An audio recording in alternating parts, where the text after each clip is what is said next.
أعوذ بالله السميع العليم من الشيطان الرجيم بسم الله الرحمن الرحيم ونصلي ونسلم على رسول الله محمد بن عبد الله صلوات الله وسلامه على آله وصحبه وسلم تسليما كثيرا والحمد لله رب العالمين.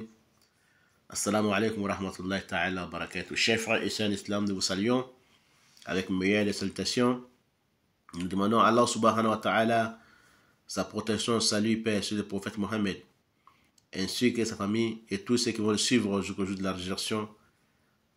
Chers frères et sœurs en islam, nous sommes aujourd'hui en face de vous encore avec notre saison 5 ans, leçon numéro 12. Nous allons vous parler aujourd'hui de l'interprétation des rêves selon l'islam, l'image des bougies et sa lumière. Donc nous avons déjà parlé de cela auparavant, mais c'était un complément ou un rajout que nous allons faire sur cette interprétation. Qu'Allah fasse que ce soit bon pour moi et pour vous. Amen. La bougie, ici, nous parlons de l'amour.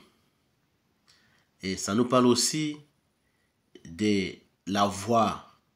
La voie avec les chemins droits.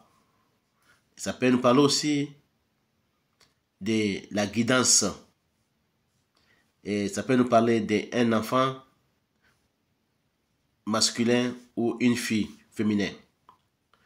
Et celui qui voit qu'il a étouffé ou bien éteint la lumière de la bougie, c'est-à-dire que la personne, sa religion sera éteinte.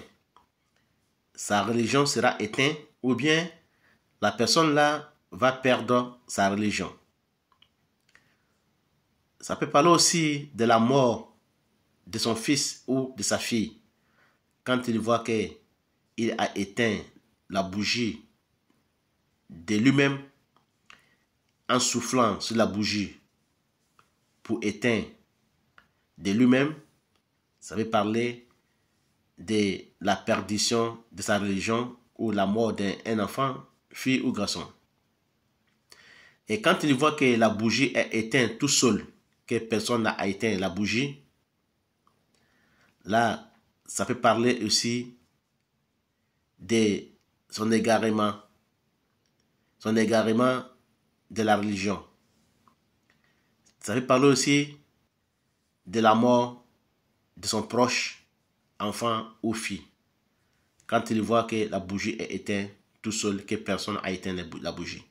Mais quand c'est la personne même qui a éteint la bougie, là, ça peut parler aussi de la perdition de sa religion ou bien l'égarement en dehors de sa religion, ou bien la personne, il perdra sa guidance et sa bonne voie.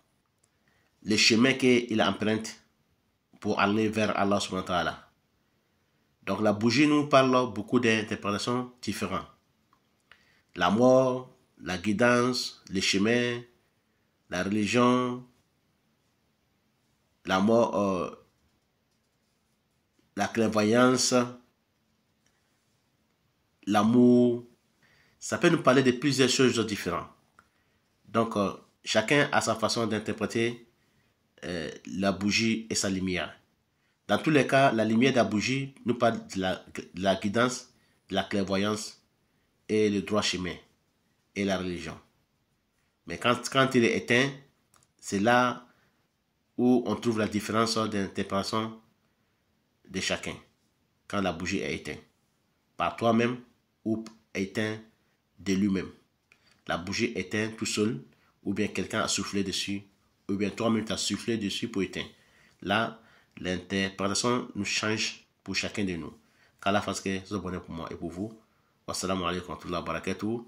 On se retrouve, Inch'Allah Ta'ala, sur notre 13e leçon. Nous allons vous parler des chambres de couchage ou les salons de la maison.